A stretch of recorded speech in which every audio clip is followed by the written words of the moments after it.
Hello! Sa video na to, i-explain ko sa inyo ang isang bagay na isa sa magpapadagdag ng kaalaman at makakatulong para sa inyong incubator. So sa video na to, i-explain ko sa inyo yung isa sa pinakamagandang humidity checker. Bukod po sa napakamura niya,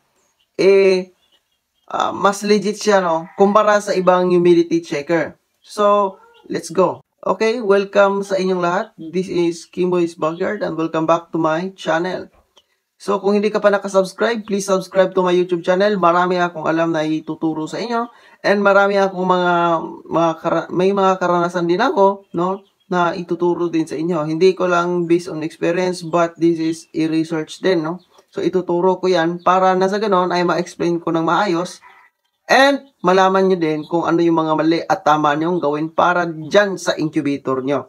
Okay guys, so let's go. So ito guys, itong humidity checker na to, ay nabili ko lang to sa Shopee.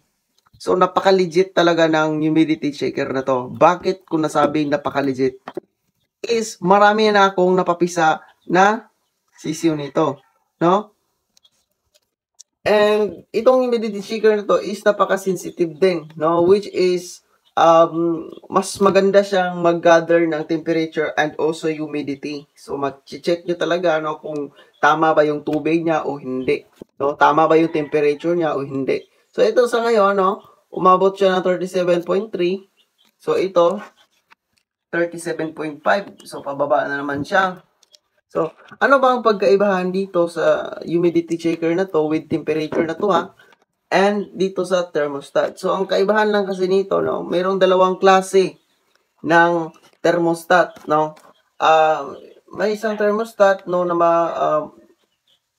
mabagal siya na mag-sense ng temperature. Meron ding thermostat, na mabilis lang mag-sense ng temperature. So, mabagal at mabilis mag-gather ng temperature. Kaya, ito, normal lang, Merong ibang mabilis mag-gather. So, madali siyang mag-off.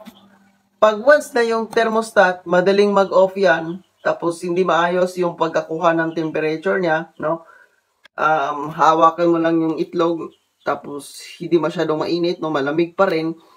Dito, makikita dito, Kasi ito, pag once na low yung temperature, tataas ang humidity. At ito din bababa ang temperature. So, pag once na nandyan yan sa 60, 65 yung temperature niyan, 65 to 60 yung temperature, tapos mataas yung humidity.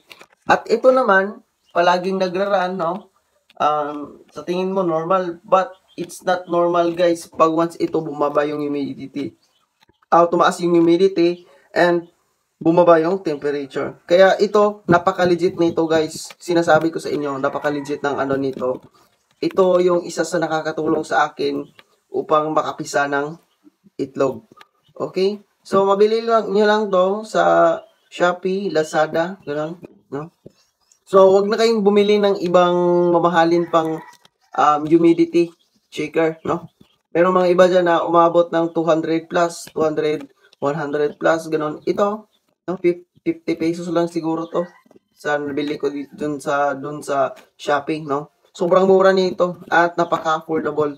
Napaka-affordable pa, At napakasulit pa siya. Kaya bumili kayo ng ganito kaysa bumili kayo dun sa mga mamahalin pang humidity checker. Ito kasi guys, napaka-legit, Napaka-legit talaga. Wala akong masabi dito sa humidity checker na to. Sobrang napaka-legit.